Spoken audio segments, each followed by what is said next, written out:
Kali ini kita akan membahas film bergenre misteri thriller berjudul Mother yang rilis pada tahun 2009. Film diawali dengan dua orang sahabat bernama Du Jun dan juga Jin Tae yang sedang asik nongkrong di depan rumah Du Jun. Namun tiba-tiba Du Jun tertabrak oleh sebuah mobil dan Jin Tae yang melihat kejadian itu langsung mengejar mobil tersebut hingga sampai ke sebuah tempat golf. Sesampainya di sana, Jin Tae langsung menendang spion milik mobil tadi, kemudian mencari-cari di mana pemilik mobil yang menabrak Du Jun. Diketahui Du Jun adalah anak yang berkebutuhan khusus dan hanya Jin Tae lah yang merupakan sahabat Du Jun satu-satunya. Sembari menunggu, Du Jun tampak sedang sibuk mencari bola golf yang berada di dalam kolam di sana. Tak lama setelah itu, Jin Tae akhirnya melihat pemilik mobil tersebut, kemudian langsung mengejar mobil mereka, sampai membuat kekacauan dan akhirnya berakhir di kantor polisi. Ketika di kantor polisi, detektif Jaemin berusaha untuk membujuk orang tua tersebut agar mau berdamai saja dan tidak memperpanjang masalah, namun mereka menolak hal tersebut karena kaca spion yang dirusak oleh Jin Tae. Namun Jin Tae malah menyalahkan Du Jun yang juga tidak ingat bahwa ia yang merusak kaca spion tersebut. Tak lama setelah itu, ibu Du Jun pun datang dan membawa Du Jun kembali pulang ke rumah, lalu memberinya makan. Ketika sedang makan, ibu Du Jun menasihatinya untuk tidak sering berkeliaran dengan Jin Tae karena ia hanya memberi pengaruh buruk untuk Du Jun. Namun tak lama setelah itu, Du Jun malah kembali keluar dan pergi menemui Jin Tae di sebuah bar dengan menaiki bus. Malam harinya, Du Jun pun tampak sudah sangat mabuk, namun Jin Tae juga tak kunjung datang. Hingga akhirnya pemilik restoran pun mengusirnya pulang karena mereka sudah mau tutup. Ketika dalam perjalanan pulang, Du Jun bertemu dengan seorang siswi yang sedang berjalan sendirian memakai seragam sekolah. Du Jun yang sedang mabuk lalu mengikuti siswi tersebut hingga ia masuk ke sebuah tempat yang tampak terbengkalai dan juga gelap gulita. Du Jun akhirnya mengabaikannya dan berniat untuk kembali pulang hingga tiba-tiba siswi tersebut melemparkan sebuah batu yang hampir mengenai Du Jun. Keesokan harinya, siswi yang Du Jun ikuti semalam ditemukan tewas mengenaskan di atap tempat tersebut dan diketahui siswi tersebut bernama Ayung. Tak lama setelah itu, Jaemin pun datang menahan Du Jun dan langsung menginterogasinya karena ada saksi mata yang melihat Du Jun mengikuti siswi tersebut semalam. Namun karena Du Jun memiliki masalah ingatan, ia pun berkata kepada detektif di sana bahwa kemarin malam yang ia ingat hanya tidur di rumah bersama ibunya. Salah satu detektif lalu mengeluarkan sebuah bola golf dengan nama Du Jun di sana yang ditemukan di lokasi kejadian sehingga Du Jun pun langsung ditetapkan sebagai tersangka.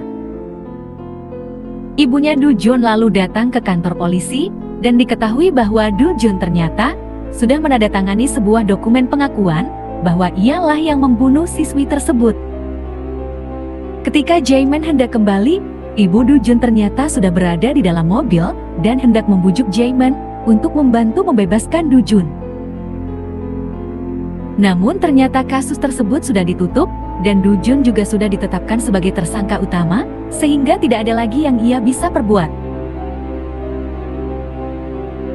Keesokan harinya, reka adegan pun dimulai dan tampak banyak warga yang mengerumuni lokasi tersebut.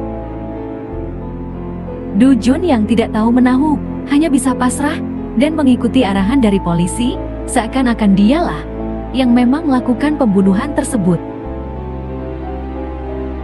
Ibunya Du Jun lalu pergi menemui seorang pengacara dan membawa pengacara tersebut untuk menemui Du Jun di penjara. Sesampainya di sana, ibunya lalu menyuruh Du Jun untuk mengingat kejadian pada malam itu dan menceritakannya kepada si pengacara. Setelah Du Jun berusaha mengingatnya, ia akhirnya berkata bahwa ia bukan pelakunya, namun yang ia maksud bukan pelaku pembunuhan, melainkan bukan pelaku yang merusak spion mobil kemarin. Pengacara yang melihat hal tersebut langsung memutuskan untuk pergi meninggalkan mereka, karena ia juga merasa tidak akan bisa memenangkan kasus tersebut. Selepas dari kantor polisi, Ibu Du Jun lalu pergi ke rumah Jin Tae. Karena malam itu, Du Jun seharusnya pergi menemui Jin Tae di restoran, namun ternyata Jin Tae tidak kunjung hadir. Ketika sampai di rumah Jin Tae, karena tidak ada orang di sana, Ibu Du Jun lalu mencari-cari barang yang mungkin saja bisa dijadikan barang bukti. Hingga di sebuah lemari, Ibu Du Jun menemukan sebuah tongkat golf dengan bercak merah yang ia kira adalah darah, dan langsung membawanya ke kantor polisi sebagai barang bukti. Jin Tae pun langsung dipanggil ke kantor polisi, namun ternyata bercak merah di tongkat golf tersebut bukanlah darah, melainkan lipstik dari pacarnya Jin Tae, sehingga Jin Tae pun langsung dibebaskan. Di tengah perjalanan kembali pulang, Ibu Du Jun membeli sebuah payung bekas dari orang yang kebetulan lewat di depannya. Sesampainya di rumah, ternyata Jin Tae sudah berada di sana dan ia pun meminta uang kompensasi sebesar $5.000 karena sudah menuduhnya sebagai pembunuh.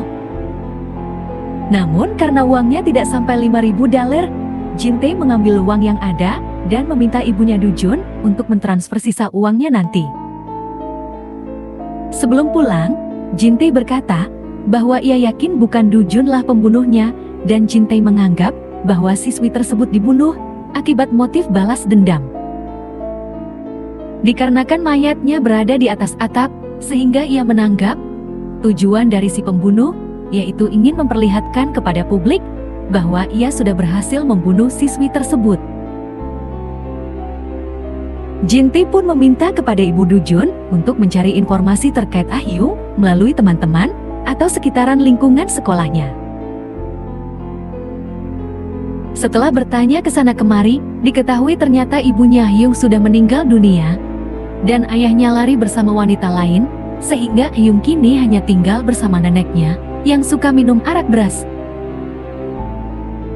Ah Hyung ternyata juga memiliki seorang pacar bernama JP, yang ternyata adalah pasien yang kabur dari sebuah rumah sakit. Setelah itu, Ibu Du Jun pun kembali ke penjara untuk menemuinya. Namun Du Jun yang habis berkelahi, tiba-tiba mengingat tentang masa kecilnya ketika sang ibu hendak membunuhnya dengan racun serangga ketika ia masih berumur 5 tahun. Ibunya lalu menawarkan akupuntur untuk Du Jun agar ia bisa melupakan kejadian buruk dari pikirannya tersebut. Namun Du Jun langsung mengusir sang ibu dan memintanya untuk tidak kembali lagi. Pada saat kembali, Ibu Du Jun meminta tolong kepada tetangganya untuk membantunya mencetak foto Du Jun ketika masih kecil. Ketika sedang memperbaiki foto Du Jun, tetangganya tersebut teringat bahwa ternyata Hyung pernah datang bersama temannya dan ia sempat bertanya tentang mencetak foto dari ponsel jadulnya tersebut. Keesokan harinya, ibunya Du Jun lalu menemui teman Hyung dan berpura-pura tertarik dengan aksesoris HP miliknya. Ia lalu meminta temannya Hyung untuk membuatkan aksesoris yang sama di HP-nya, namun ketika ia sedang berada di kafe, temannya Hyung meminta tolong kepadanya untuk membelikannya pembalut. Dan ketika kembali, temannya tiba-tiba sudah menghilang, dan ternyata sedang bersama dengan 2 orang siswa yang juga sedang mencari ponsel milik Hyung. Malam harinya, Ibu Du Jun lalu meminta tolong kepada Jin Tae untuk membantunya mencari informasi dari 2 siswa tadi tentang ponsel milik Hyung. Akhirnya diketahui, ternyata Hyung memiliki foto setiap orang yang pernah tidur dengannya, dan siswa tersebut yakin bahwa pembunuhnya adalah salah satu pria yang ada di ponsel milik Hyung.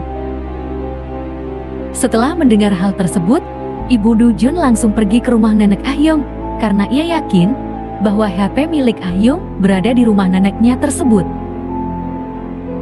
Di sisi lain, tampak Du Jun yang tiba-tiba mengingat kejadian pada saat malam itu. Dan ternyata ketika ia sedang mengikuti Hyung, Du Jun juga melihat ada seorang pria di sana. Ibu Du Jun pun langsung berangkat ke penjara untuk memperlihatkan foto-foto tersebut kepada Du Jun Dan ternyata, orang yang Du Jun lihat adalah seorang bapak tua yang pernah Ibu Du Jun temui ketika ia membeli sebuah payung bekas kemarin. Ibu Du Jun lalu pergi menemui bapak tersebut dengan mengaku sebagai orang dari lembaga sosial yang memberikan perawatan gratis untuk orang tua yang tinggal sendirian. Sembari menyiapkan alat akupunturnya, Ibu Du Jun lalu bertanya tentang kasus pembunuhan yang baru-baru ini terjadi, dan bapak tua tersebut berkata bahwa ia memang berada di lokasi malam itu. Ketika hendak tidur, ia tiba-tiba melihat Ayung diikuti oleh seorang pria aneh di belakangnya, dan karena Ayung takut, ia pun melemparkan sebuah batu ke arah pria tersebut. Ayung lalu mengatai Du Jun dengan kata idiot, yang membuat Du Jun marah dan melempar kembali batu tersebut yang akhirnya menewaskan Ayung. Du Jun tampak kebingungan dan akhirnya kembali lalu bertanya kepada Ayung mengapa ia terlentang di sana, hingga Du Jun menyeret tubuh Ayung menuju ke atap. Ibunya Du Jun awalnya tidak percaya. Namun ketika bapak tua tersebut memperagakan gaya Du Jun, sang ibu pun akhirnya sadar bahwa memang Du Junlah pembunuh Ayung yang sebenarnya. Bapak tua tersebut lalu berniat untuk melapor ke polisi, namun ibu Du Jun langsung menghajar pria tersebut hingga meninggal secara tragis, lalu membakar rumah tersebut demi menyelamatkan Du Jun. Keesokan harinya, tampak detektif Jaeman mendatangi ibu Du Jun dengan membawa kabar bahwa ia sudah menangkap pembunuh Ayung, yaitu pacarnya sendiri, karena ditemukan jejak darah di baju miliknya. Sesampainya di kantor polisi, ibunya Du Jun hanya bisa menangis melihat pria yang ditangkap, karena ia tahu bahwa pria tersebut bukanlah pembunuh sebenarnya. Du Jun lalu akhirnya dibebaskan dan kembali menjalani aktivitasnya seperti biasa. Namun Du Jun tiba-tiba bertanya, mengapa pembunuh Ayung menaruh tubuhnya di atap? Du Jun lalu berkata bahwa ia mempunyai pemikiran, mungkin karena Ayung terluka, maka ia harus dibawa ke rumah sakit. Oleh karena itu, ia dibawa ke atas atap agar orang-orang bisa melihatnya untuk segera dibantu. Keesokan harinya, tampak ibu Du Jun yang hendak mengikuti sebuah tur khusus orang tua. Namun ketika yang lain sedang bersenang-senang, ibu Du Jun tampak melakukan akupuntur di sekitaran pahanya. Di mana titik tersebut adalah titik untuk menghilangkan ingatan tentang kenangan buruk yang sempat ia melakukan kepada Du Jun kemarin. Dan akhirnya ibunya Du Jun pun ikut bersenang-senang bersama dengan penumpang lainnya. Dan begitulah akhir cerita dari film Maser. Jangan lupa untuk like, komen, dan subscribe untuk konten menarik lainnya. Sampai jumpa di video berikutnya.